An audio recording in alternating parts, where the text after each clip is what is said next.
Have you ever wondered if all Christians get the same reward in heaven? It's a really thoughtful question. If salvation is an equal gift for everyone, does that mean our experiences in eternity will be identical? Or does how we live our lives on earth actually make a difference? Let's explore what the Bible says about this. First things first, let's be crystal clear. Salvation is a free gift. Ephesians chapter 2 tells us we are saved by grace through faith. And it's not from ourselves. It's a gift from God, not a result of works. This means no one can earn their way into heaven. No one deserves it more than anyone else. At the foot of the cross, every single believer stands on equal ground, completely forgiven. But when the conversation shifts from salvation to rewards, the Bible paints a slightly different picture. In 2 Corinthians 5:10, the Apostle Paul writes that we must all appear before the judgment seat of Christ so that each of us may receive what is due for the things we've done in the body, whether good or bad. Notice that word each. This judgment isn't a group project. It's a personal, individual evaluation of our lives as believers. Jesus himself taught this principle through his parables. Remember the parable of the talents.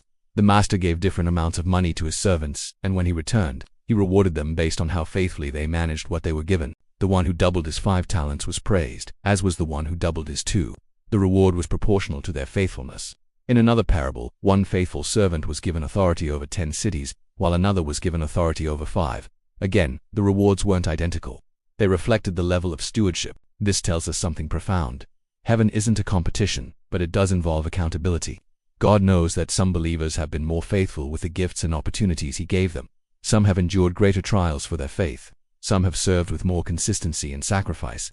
And our just God, who sees every single detail, promises to reward that faithfulness accordingly. The Apostle Paul gives us another powerful image in 1 Corinthians chapter 3. He describes our works as believers being built on the foundation of Christ. Some build with gold, silver, and precious stones, things with eternal value. Others build with wood, hay, and straw, things that are temporary and self-serving. He says a day is coming when fire will test the quality of each person's work. The gold and silver will survive, and the builder will receive a reward. The wood and hay will be burned up. Now importantly, Paul clarifies that the person themselves will still be saved, but only as one escaping through the flames. They are saved, but the reward is lost. So, yes, the Bible does teach that Christians will be rewarded differently in heaven, but here's a crucial point we must understand. These differences will not create any negative feelings. There will be no jealousy, no pride, no sadness, and no sense of being shortchanged. Why? Because in heaven, sin will be completely gone. All the things that drive comparison and envy on earth, insecurity, pride, selfishness, they won't exist. Every single person will be experiencing complete and total joy, satisfaction, and fulfillment in God's glorious presence. Think of it like this. Imagine a collection of containers, all different sizes, some small cups, some large jugs. If you fill every single one to the very brim, they are all equally full, even though they hold different amounts. That's what joy in heaven will be like. Each believer will be filled to their unique capacity with joy. No one will feel like they are missing out on anything. The different rewards aren't about creating a status hierarchy. They're about honoring the faithfulness and stewardship we showed on earth. The Bible even talks about specific rewards, like crowns. There's the crown of righteousness, the crown of life, and the crown of glory, each given for different aspects of a faithful life, for enduring, for serving, and for loving his appearing.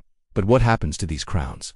In the book of Revelation, we see a beautiful scene where the elders in heaven take their crowns and lay them at the feet of Jesus. This shows us the ultimate purpose of every reward, to bring more glory and worship back to Christ. Our rewards are not for our own ego. They are trophies to lay at the feet of the King who made it all possible. This truth shouldn't make us anxious or competitive. It should do the exact opposite. It should motivate us. It means that every quiet prayer matters. Every act of kindness done in secret matters.